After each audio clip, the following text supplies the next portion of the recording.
আছে আৰু কৰবাত আন এটা জিলাৰ লগতো জড়িত হৈ আছে আৰু কিছুমান সমষ্টিত ৰাজহ চক্ৰ নাই তাৰ পৰিপ্ৰেক্ষিততো ই কাখৰ সমষ্টিসমূহৰ লগত সংলগ্ন হৈ আছে আজি আমি বিটিচিৰ ক্ষেত্ৰত এক্সাৰসাইজটো কৰা নাছিলো কিন্তু আন 105টা সমষ্টিৰ ক্ষেত্ৰত আমি এক্সাৰসাইজ কৰিছিলো এতিয়া উদাহৰণ হিচাপে মই 2-3টা ক'ব খুজো যেনেকে দুধনৈত আমাৰ বালিজানা ৰেভিনিউ সাৰ্কেল আছে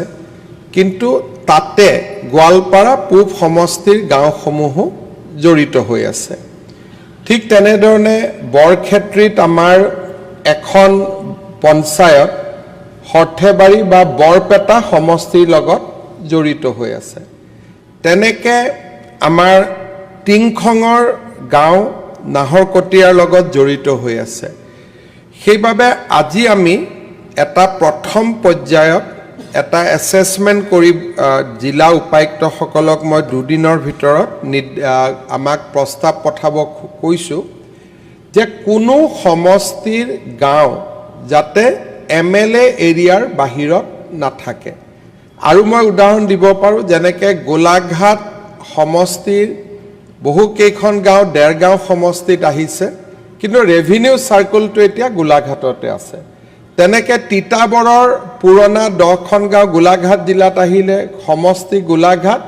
কিন্তু ৰেভিনিউ সাৰ্কেল এতিয়াও তিতাবৰৰ লগত সংলগ্ন হৈ আছে সেই তাৰ পৰিপ্ৰেক্ষিতত ডিসি সকলক আমি এটা নিৰ্দেশ দিছো যে ৰেভিনিউ সাৰ্কেল আৰু এলএসি কো টাৰ্মিনাস হ'ব লাগিব যাতে কোনো এমএলএ নিজৰ সমষ্টিৰ বাহিৰত যাব নালাগে ৰেভিনিউ সাৰ্কুলৰ কাৰণে আৰু তাৰ যেনেকে মই আজি চাইছিলো ডিমৌ সমষ্টিৰে কিছু গাঁও জড়িত হৈ আছে চৰাইদেউ জিলাত কিন্তু ডিমৌ পৰে শিৱসাগৰ জিলাত আজিৰ পৰা আমাৰ ডিসি সকলে এই এক্সাৰসাইজটো কৰিব আমি কত ৰেভিনিউ সাৰ্কুল উদ্ৰ নকৰো কৰবাত যদি 3টা আছে 3টাই থাকিব 2টা আছে 2টাই থাকিব মাত্ৰ গাঁও বিলাক ট্ৰান্সফাৰ হ'ব এক মিনিট মুখ্যমন্ত্ৰীয়ে কথা কৈ থাকিলে ইউজুৱেলি মানুহে মাজত মাত নিদিয়ে তাৰ পিছত এতিয়া তাৰ পৰিপ্ৰেক্ষিতত আপোনালোকৰ যদি কিবা বক্তব্য থাকে আপোনালোকে ডিসি সকলকো দিব আৰু যিকেটা সমষ্টিত এটাও ৰেভিনিউ সাৰ্কেল নাই সেই সমষ্টিখিনিৰ আমি লিষ্ট উলিয়াইছো বৰপেটা জিলাৰ পকা বেদবাৰী আৰু চেঙা বঙাইগাঁও জিলাৰ সৃজনগাম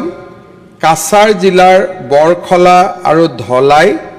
ধুবুৰীৰ বিৰসিং জৰুৱা এতিয়া যদি সাউথ সালমাৰাত কিবা ইয়াৰ গাঁও আছে এইখিনিও ধুবুৰীলৈকে ট্ৰান্সফাৰ হ'ব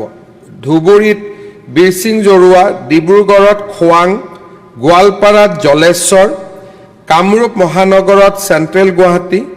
লখিমপুৰত নাওবৈছা তিনিচুকীয়াত মাকুম দিগবৈ আৰু শোণিতপুৰ জিলাত ৰঙাপাৰা বিশ্বনাথ চাৰিআলিত বিহালী এই সমষ্টি কেইটাত এটাও ৰেভিনিউ সাৰ্কেল নাই ইয়াতে আজি আমি সদনত জনাবলৈ পাই ভাল পাইছো যে চৰকাৰে তৎকালীনভাৱে এই গোটেই কেইটা সমষ্টিত এটা ৰেভিনিউ সাৰ্কেল দিবৰ বাবে সিদ্ধান্ত লৈছে ইয়াৰ ফলত পকা বেদবাৰী সমষ্টিৰ গোটেই গাঁও পকা বেদবাৰী ৰেভিনিউ সাৰ্কেলত আহিব চেঙা সমষ্টিৰ গোটেই গাঁও চেঙা ৰেভিনিউ সাৰ্কেলত আহিব ঠিক তেনেকে গুৱাহাটীটো 5টা সমষ্টিত 5টা ৰেভিনিউ সাৰ্কেলত 5টা গাঁও 5টা সমষ্টিৰ গাঁও আহিব কোনো সমষ্টিলৈ ওভাৰলেপিং হ'ব নোৱাৰিব এই এক্সাৰসাইজটো কৰাৰ পিছত কিছুমান সমষ্টিৰ কিছুমান ৰেভিনিউ সাৰ্কেল বহুত ডাঙৰ হৈ যাব আৰু কিছুমান সমষ্টিত কিছুমান ৰেভিনিউ সাৰ্কেল বহুত সৰু হৈ যাব তাৰ পিছত আমি নেক্সট এক্সাৰসাইজটো কৰিম যাতে সমষ্টিৰ ভিতৰতে সমানুপাতিকভাৱে গাঁওসমূহ প্ৰতিটো ৰেভিনিউ সাৰ্কেলত ভগাই দিয়া যায় আমি কোনো সমষ্টিৰ পৰা কোনো ৰেভিনিউ সাৰ্কেল উদ্ৰ নকৰো কিন্তু তাৰ পিছতো জোনাইদৰে সমষ্টিত আমাক ৰেভিনিউ সাৰ্কেল আৰু ক্ৰিয়েট কৰিব লাগিব গতিকে সেই পজিশনটো আমি নেক্সট ব্যৱস্থাত লম যেনেকৈ চমৰীয়াৰ গোটেই গাঁওবিলাক গৰৈমাৰীলৈকে গুচি যাব কাৰণ চমৰীয়াত এতিয়া এটাই ৰেভিনিউ চাৰ্কুল আছে চমৰীয়া ৰেভিনিউ চাৰ্কুল বকুত আছে কিন্তু পৰৱৰ্তী সময়ত গৰৈমাৰীৰ লগতে আমি সোণতলীটো এটা ৰেভিনিউ চাৰ্কুল ক্ৰিয়েট কৰি দিম যাতে বৰ্ধিত প্ৰেছাৰটো লবৰ কাৰণে দুটা ৰেভিনিউ চাৰ্কুল আমি কৰিব পাৰোঁ কিন্তু আজিৰ পৰা যিটো এক্সাৰচাইজ আৰম্ভ হ'ব সেইটো হ'ল নিজৰ সমষ্টিত থকা ৰেভিনিউ চাৰ্কুলত গাঁওসমূহ এটেচ কৰা কোনটো ৰেভিনিউ চাৰ্কুলত এটেচ কৰিব লাগে আপোনালোকে যাতে ডিসি সকলক পৰামৰ্শ দিয়ে য'ত এটাই ৰেভিনিউ চাৰ্কুল আছে তাততো পৰামৰ্শৰ প্ৰয়োজনে নাই কিন্তু য'ত এটা ৰেভিনিউ চাৰ্কুল নাই দুটা আছে গাঁওখিনি কোনটো ৰেভিনিউ চাৰ্কুলৰ লগত সংলগ্ন কৰিব লাগে সেইখিনি আপোনালোকে পৰামৰ্শ দিব ইয়াৰ নেক্সট ষ্টেজ আমি বিটিচিটো চেষ্টা কৰিম যাতে বিটিচিটো আমি এনেকে ৰেচনেলাইজ কৰিব পাৰোঁ মূল উদ্দেশ্যটো হ'ল পঞ্চায়তৰ সীমাটো যেনেকৈ সমষ্টিৰ ভিতৰত তেনেকৈ ৰেভিনিউ ভিলেজো এতিয়া সমষ্টিৰ ভিতৰত হ'ব যাতে সমষ্টিৰ বাহিৰৰ চাৰ্কুল অফিচাৰৰ তাতে সমষ্টিৰ মানুহ বা সমষ্টিৰ বিধায়ক যাব নালাগে বানপানীৰ পৰিপ্ৰেক্ষিতত এইটো খুব ইম্পৰ্টেণ্ট কাম সেইকাৰণে আমি এই সপ্তাহতে প্ৰথম পৰ্যায়টো শেষ কৰিম দ্বিতীয় পৰ্যায়ত সমষ্টিৰ ভিতৰত গাঁও ভগোৱা কাম আৰম্ভ কৰিম আৰু ডেট প্ৰচেছত যদি কৰবাত আমাক নতুন ৰেভিনিউ চাৰ্কুল লাগে আমি ক্ৰিয়েট কৰাৰ ব্যৱস্থা কৰিম মই ভাবিছোঁ যে কথাখিনি মই সদনক জনাই থৈছোঁ কাৰণ কালিৰ পৰা সদন 7 দিন নাথাকিব আৰু এই 7 দিনতে এই কামখিনি আমি শেষ কৰিম মই পুনৰ এবাৰ এইটো নিশ্চিতভাৱে আমাৰ বহু কেইজন বিধায়কৰ বাবে এইটো এটা ভাল খবৰ কোনেও দাবী কৰা নাছিল আমাৰ এতিয়া কোনোবা নাওবৈচা সমষ্টিতে জেপি দাসে গৈ কৈ দিব যে মই দাবী কৰাৰ কাৰণে কৰিলে এইবিলাক কথা যাতে কোনেও নকয় কাৰণ মই জানো যে আমি কৰি দিয়া কামবিলাক পিছত কোনোবাই কয় যে ৰাইজে দাবী কৰিছিল বহুত জায়গাত মই ইমান দিন ৰাজনীতিত থাকোঁ কতো ৰাইজৰ দাবী নুশুনো আমি নিজে নিজে গৈ পেলাই মেডিকেল কলেজ দিওঁ পিছত কয় যে নহয় এইটো ৰাইজেও দাবী কৰিছিল গতিকে ইয়াত কতো দাবী নাই